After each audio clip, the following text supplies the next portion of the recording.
অবসর সময়ে মোবাইল চালাতে কার না ভালো লাগে। সারাদিন কাজের মধ্যে একটু সময় পেলেই আমরা মোবাইলে ফেসবুক এবং ইনস্টাগ্রাম চালিয়ে নিজেদের একটু রিফ্রেশ করে নিই। কিন্তু আপনি কি জানেন, আমরা সারাদিন যে ফেসবুক এবং ইনস্টাগ্রাম চালাই, সেই ফেসবুক অথবা ইনস্টাগ্রাম কোম্পানির প্রত্যেক দিনের ইনকাম কত? আমাদের মধ্যে অনেকেই অনলাইনে কেনাকাটা করতে বেশি পছন্দ করেন, আবার কারো বা পছন্দ নতুন নতুন ব্র্যান্ডের ঘড়ি কিংবা দামি কোম্পানির সেলফোন।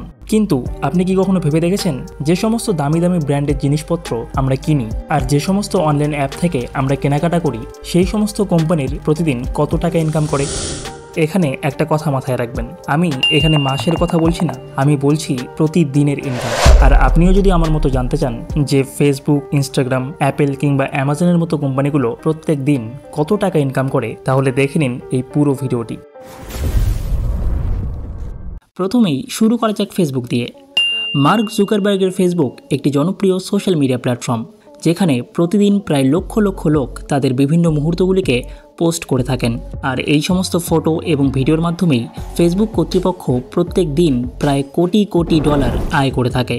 যদিও মার্ক জুকারবার্গের এই আয় শুধুমাত্র ফেসবুক থেকেই আসে না। ফেসবুক বর্তমানে মেটা নামে একটি কোম্পানির প্রোডাক্ট, আর এই মেটা কোম্পানিতে ফেসবুক ছাড়াও ইনস্টাগ্রাম এবং হোয়াটসঅ্যাপের মতো আরও বিভিন্ন সোশ্যাল মিডিয়া প্ল্যাটফর্মগুলো রয়েছে।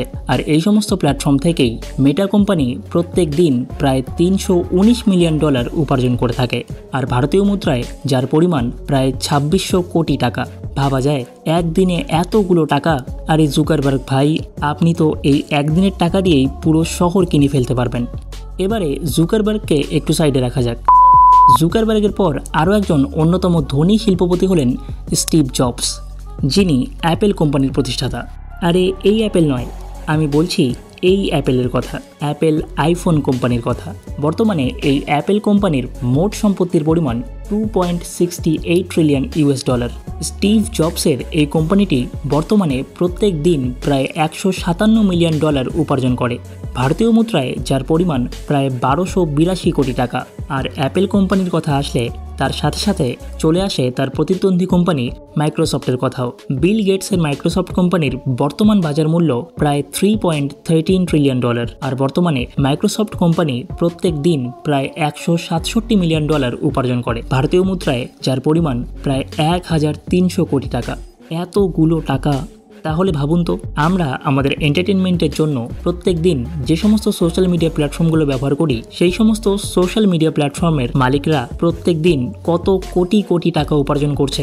আর এরকম অর্থ উপার্জনের কথা যখন আসে, তখন অ্যামাজন কোম্পানির প্রতিষ্ঠাতা জেফ বেজোস খুব একটা পিছিয়ে থাকেন না। তিনি বর্তমানে প্রায় 20 বিলিয়ন ডলার প্রত্যেক মাসে উপার্জন করেন, আর তার দৈনিক উপার্জনের পরিমাণ প্রায় 638 মিলিয়ন ডলার। আর এত পরিমাণ ইউএস ডলারকে ভারতীয় মুদ্রায় কনভার্ট করলে যে কি পরিমাণ অর্থ দাঁড়াবে, সেটা আপনারাই হিসাব করুন।